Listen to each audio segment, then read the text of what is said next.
Guys, street guys know what I'm talking about. There's no puzzle.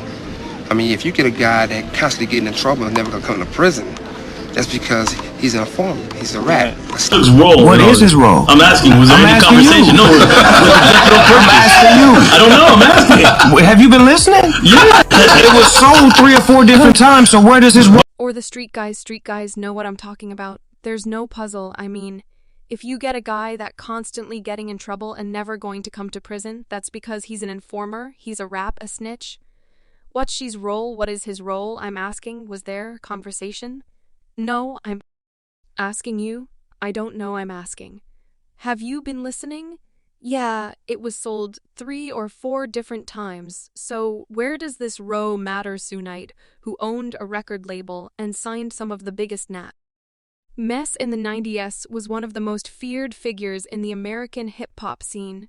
Despite his intimidating image, you won't believe the unsettling letter that Suge Knight sent from jail, and it appears he really has it out for Snoop, and is wanting to ruin his life and drag him down with him. But what does Snoop think about Suge Knight's recent antics? Be sure to stick around till the end for the full details on one of the more latest episodes of his podcast Collect Could.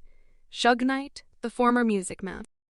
Ogle spoke up about his own life, most likely because he was sick of being left out in the cold.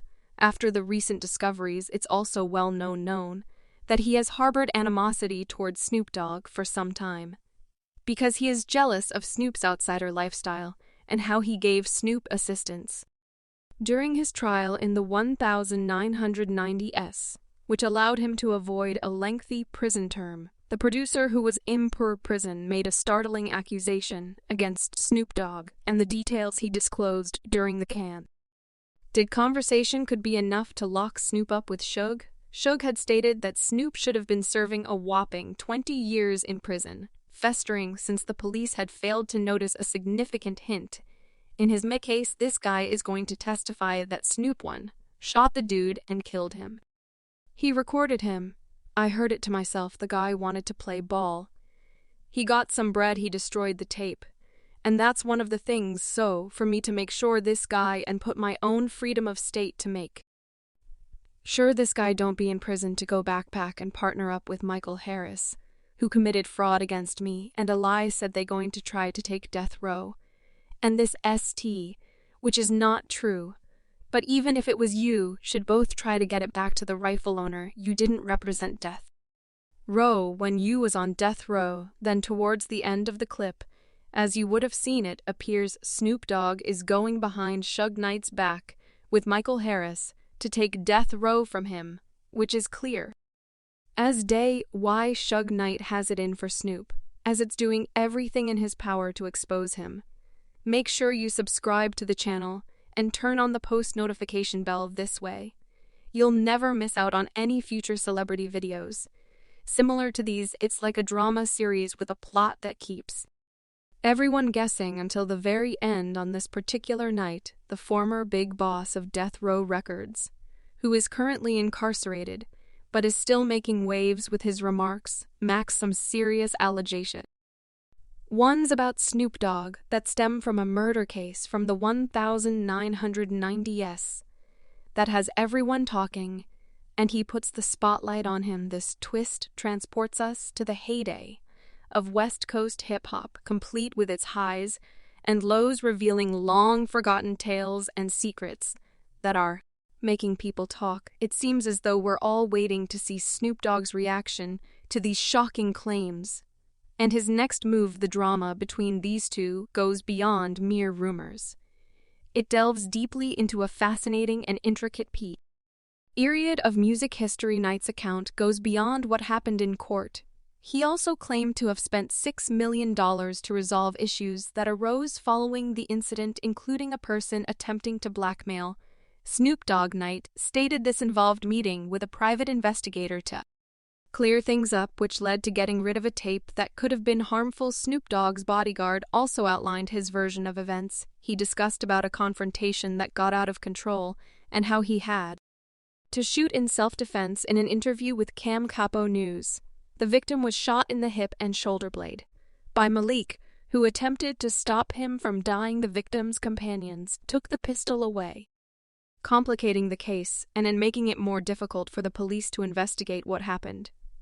And as I'm aiming here, I fire PPPW at the same time. It's exactly consistent with what I said when he was turning. He got hit in the hip and in the shoulder blade, and unfortunately the one that went through his hip went through his, went through him and his shoulder. He takes off and he runs. We find out that when he ran, he dropped about, I don't know what they said, it was 50 yards or 75 yards away. He dropped right there, and that's unfortunately where he died at the end of the trial, which is a significant part of West Coast hip-hop history. Snoop Dogg and his bodyguard were exonerated of all charges. Their attorneys contended that they acted in self-defense and cited errors committed by the Los Angeles Police Department, and the mass reaction to this was in support with Postal. This is a man, a professional, who did his job, protected his client, feels sincere remorse, even though it was justified. Self-defense also takes responsibility. He wouldn't be my ex-bodyguard. After saving my life, I'd keep him on payroll and with me at all times as much as possible. Man, it's a true ride or die. Got away that I hear the guilt still professional, and kept it real right up till he said you need a break. Story was Swiss cheese after that. Recently Suge Knight has also stated that Snoop Dogg has a lot of explaining to do when it comes to Tupac's death that tragic night in Las Vegas. The founder of Death Row Records, who is presently incarcerated and was in the car with Pac that night he was shot in Las Vegas, questioned Snoop's involvement in the rap legend's death in an intense session on his podcast Collect Call. As far as the Puffy situation, I really got to have a real conversation with Snoop. He said, I knew that Poke did everything right by him by putting him on all eyes on me, speaking about him and being real with him. And if it's true, what they say face to face, it's going to be a lot of explaining to do. Suge also responded to Warren G's comments on Drink Champ, in which he remembered how, when in Los Angeles, he and Snoop discovered that Tupac's shooting was happening through a next radio. The only way you would have a radio is if he was at the fight with us, and he had a security detail. Knight said, by him not having a security detail, what are you doing with the radio? Why would you have a play-by-play on the radio? Before we go any further into the video, what are your guys though? Thoughts on this entire situation? Has Sue Knight been oozing the truth about Snoop Dogg wild behind bars, and that he should really be facing prison time for himself, for his past actions, or is he clutching at straws? Comment down below. Another reason this got such a huge discussion is the fact Snoop Dogg claimed to be at the hospital when Tupac was shot in Las Vegas and witnessed him in tubes, and when we get with SHE's not telling us the severity of it, he's telling us like cuz he got shot in the head, but he's sitting up here talking to us. He got the head wrapped up, and he telling us what happened, and Pac's going to be all right. He going to pull through. He got shot 9 times before he going to be all right. He going hit me in the head, so we feeling like a T. All right until we go to the hospital and see that it ain't all right.